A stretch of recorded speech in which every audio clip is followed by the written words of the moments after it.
साल 1950 का यह एक चौंकाने वाला किस्सा रानी बाजार का है।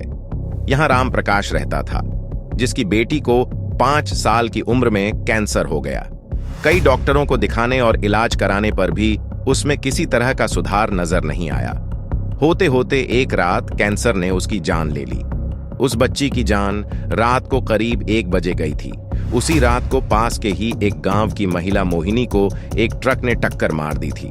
मोहिनी के परिवार वालों ने पूरी विधि के साथ उसे अंतिम विदाई दी। अब बच्ची के परिवार वाले भी उसे दफनाने के लिए जंगल की तरफ निकले। जंगल जाते समय अचानक से उस लड़की के शरीर में हलचल हुई। सभी हैरान हो गए कि मृत लड़की का शरीर कैसे हिल रहा है। थोड़ी ही देर में लड़की जिंदा हो गई और उसके परिवार वाले खुशी खुशी उसे अपने साथ घर ले आए। किसी को इस बात की भनक नहीं थी कि उस लड़की के अंदर उसी रात ट्रक से टकराने वाली मोहिनी की आत्मा घुस गई थी। बच्ची जब से मौत से लौट कर आई थी, तब से ही उदास और चुपचाप एक कोने में बैठी रहती थी। एक दिन उसकी माँ ने उसे खुद अपने हाथों से खाना खिलाया और मामा के घर लेकर जाने की बात कही। खाना खिलाकर उसे अच्छे से तैयार करके वो उसे अपने मायके ले गई। रास्ते में वो बच्ची जैसे ही उस ट्रक के हादसे वाली जगह पहुंची तो उसने अपनी माँ को कहा कि मेरा गांव इधर है। माँ ने उसकी बातों पर बिल्कुल गौर नहीं किया और उस बात को हंसी में टाल दिया। कुछ ही देर में वो अपनी बेटी के मामा यानी अपने भाई के घर पहुंच गई। 1-2 दिन बाद मामा जी के घर के आसपास ही बच्ची के अंदर घुसी मोहिनी को अपनी पड़ोसन सिमरन दिखी। उसने जोर से उसे नाम से पुकारा। सिमरन ने पलट कर देखा तो एक छोटी बच्ची थी। उसे बड़ी हैरानी हुई कि इस लड़की को मेरा नाम कैसे पता है।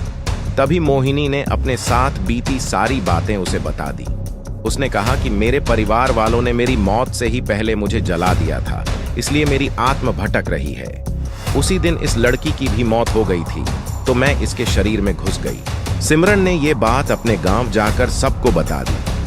पूरे गांव वाले और उसके रिश्तेदार मोहिनी से मिलने के लिए उसी बच्ची के मामा के घर के पास पहुंच गए।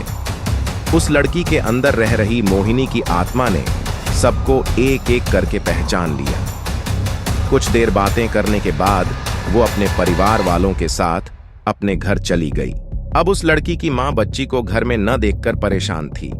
जब उसे पता चला कि वो कुछ लोगों के साथ दूसरे गांव गई है तो वो उसे बुलाने के लिए चली गई। अपने परिवार के साथ खुश मोहिनी ने वापस आने से मना कर दिया।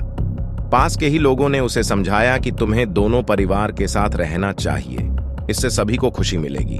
तुम किसी एक परिवार को दुखी नहीं कर सकती हो। इस बात को सुनने के बाद लड़की के शरीर में रह रही मोहिनी अपनी मां के साथ वापस आने के लिए राजी हो गई। अब वो दोनों परिवारों के साथ खुशी खुशी रहने लगी। कहानी से सीख: जल्दबाजी में किया गया है कार्य अधूरा रह जाता है, इसलिए कोई भी कार्य करने से पहले उसे अच्छे से देख परख लेना चाहिए।